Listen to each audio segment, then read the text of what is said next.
Hi all, welcome back to another video. It's good to be back and it's good to be alive and kicking.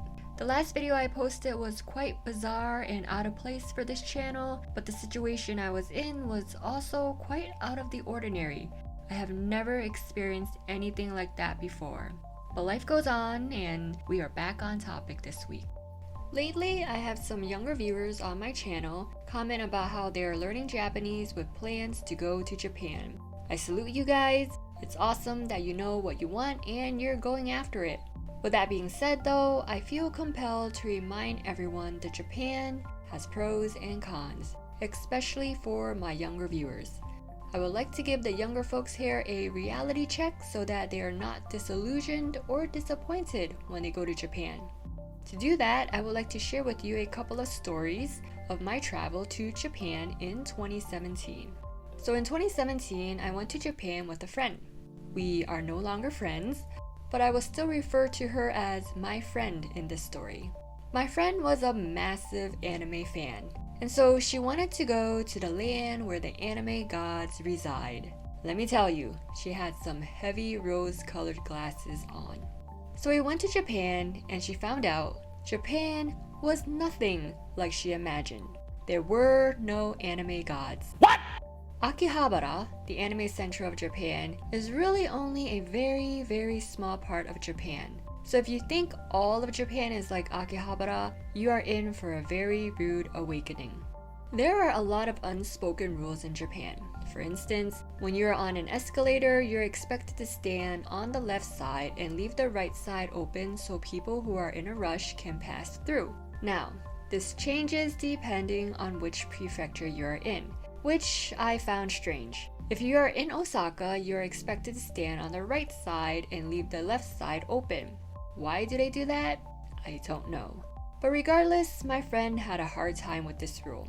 Sometimes I had to remind her, sometimes I forgot to remind her, and people would tap on her shoulder to tell her to get out of the way.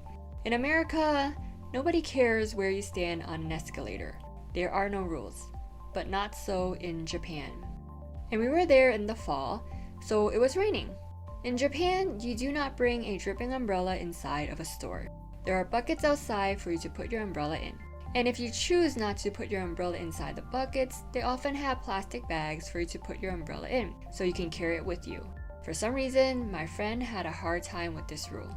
And I remember one time we walked into a store and she did not leave her umbrella in the bucket outside.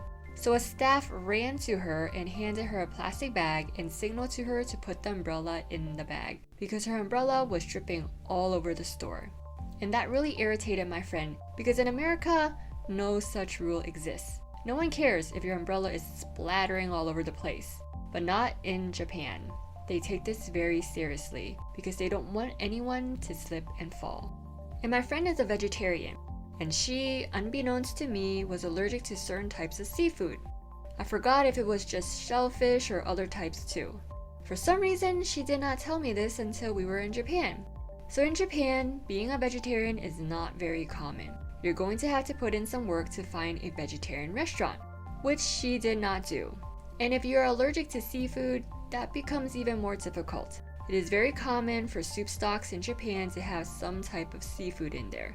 So if you are allergic to seafood, it can be scary to eat at restaurants because you really just don't know. And to be frank, restaurants all over the world, not just Japan, sometimes don't take allergies very seriously. But allergic reactions can be deadly. So needless to say, my friend was constantly worried about what she's putting in her mouth. And I was too. If you are someone who has specific dietary restrictions, it's important for you to research about this beforehand. And I remember we were living in an Airbnb in Kyoto, and the host wanted us to dispose our food waste appropriately and put bottles and cans in a corner of the kitchen floor. We all know that Japan is very particular about their garbage disposal procedures. Once again, in America, there are no rules. So I ended up doing the cleaning according to the host's request, and my friend was a bit irritated over how OCD I had to be. But when you are a guest in someone's home and in someone's country, you follow their rules. As the saying goes, when in Rome, you do as the Romans do. For some reason, my friend had a really hard time adjusting. Over time, she got irritated over all these little rules she had to follow. And mind you, we were only there for 2 weeks.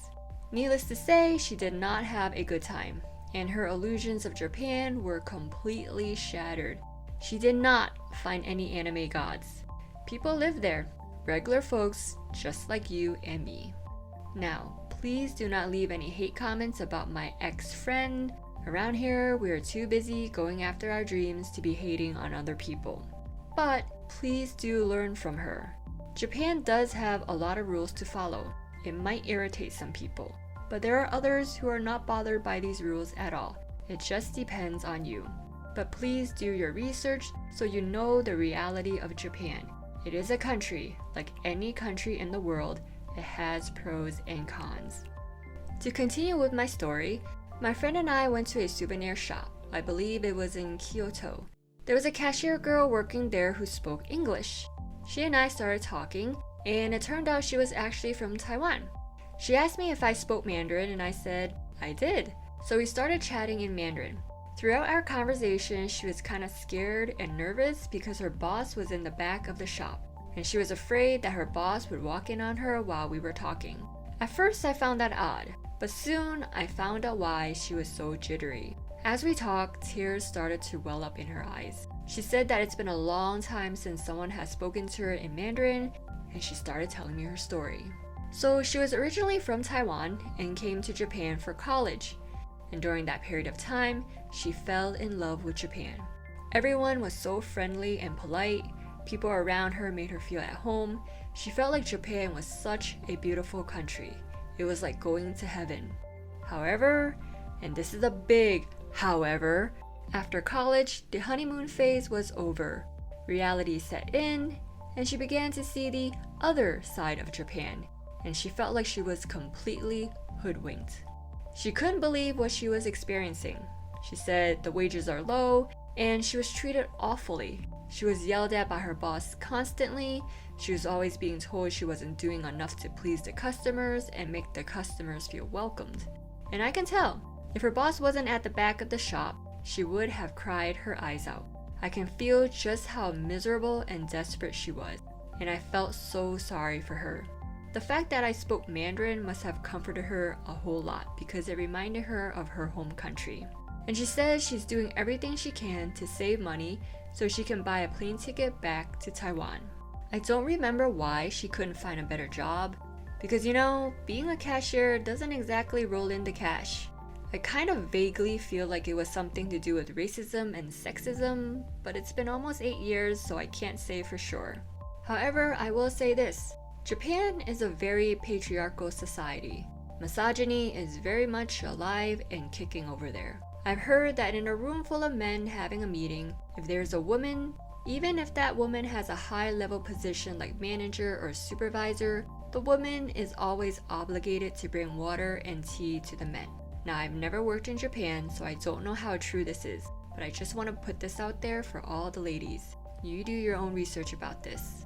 I've also heard, though, that if you are a foreigner who look like a foreigner, you are exempt from doing stuff like this. Because this type of thing does not sit well with us. We are not okay with it. And Japanese people know that. Now, going back to my story, I'm going to assume that this cashier girl did not tell her family back in Taiwan that she was having a very hard time in Japan. Usually, Asians who are trying to create a better life in a foreign country don't tell their families when they're going through rough times because they don't want their families or parents to worry about them. This is a very Asian thing. And if she made it back to Taiwan, she will most likely never mention Japan ever again. Any hardships she suffered through will never see the light of day. She will never breathe a word of it. And that's probably why she is not receiving any help from her family, simply because they don't know. Or they might not have the means to help her. That's also possible. The wages in Japan are better than the wages in Taiwan. I've had native Taiwanese people tell me this. Even then, wages in Japan aren't that high. Most people do live paycheck to paycheck, especially with low-wage jobs like being a cashier. Workers don't really get to save money. And this girl might even have student loan debt that she has to pay off since she did go to college in Japan. So the point I'm trying to make is, a lot of people, from what I've heard, get stuck in Japan because they don't make enough money where they can buy a plane ticket to leave. They are making enough just to survive, especially if they are working for a black company in Japan. Black companies are designed to overwork you, break you down by abusing you, and pay you mere pennies. That's the gist of what it means to be a black company. Unfortunately, black companies are common in Japan. I remember when I went to language school, all my schoolmates from Western countries knew that the goal was to find a job working for a foreign company operating in Japan. That is if they wanted to stay in Japan. They know that black companies exist and they have no intention of working for one. It's not a secret, we all openly talk about this. Work culture in Japan is no joke. Hours are long, you endure a lot of stress, bullying is common, and the pay by Western standard is really a pittance. You're not getting paid much for what you have to go through. I know some of you have probably seen news of how difficult corporate Japan is. And yes, people do the unthinkable because of it, if you catch my drift. I don't want to say it's common, but it's not rare. Sometimes if you are in a big city like Tokyo, a train might suddenly not be operating for an hour or so due to a quote-unquote human accident. There's a YouTube channel called Salaryman Tokyo in which the creator works for a black company in Japan. He is a foreigner. I don't know what nationality he is. I don't think he ever mentioned it. But he basically shows you his daily life and what it feels like for him to work for a black company. I will put a link of his YouTube channel in the description box below for those of you who want to check out his channel. I just have to add, I do not get paid to recommend his channel. This is not an endorsement or sponsorship. So to finish this story, in the middle of my conversation with this cashier girl, the boss walked out to the front of the store. She immediately switched to speaking in English. Mask back on, all smiles. She asked if we needed help with anything else. I said no. I wished her good luck with everything and walked out of the store with my friend. I hope she made enough money to go back to Taiwan. So moral of the story, don't go to Japan with rose-colored glasses on. Every country has pros and cons, no exception. I'm not trying to dissuade anyone from going to Japan. I myself went to Japan for language school even after witnessing and knowing everything that I just talked about. And I had an amazing time. I met a lot of wonderful people. But I went there with eyes wide open. I don't want anyone to be shocked or surprised when they go to Japan and have their illusions completely shattered. You do not want to have a mental breakdown in Japan. Japan does not take mental health issues seriously. You're going to be on your own and feel very isolated. So know exactly what you're getting yourself into. Weigh all the pros and cons. And if you feel like Japan is still it, then by all means, go for it. After all, life is what you make it. And I'll leave you with that. As always, if you have any questions, comment below. If you received any value from this, please give me a thumbs up. And I'll see you next time. Mata ne.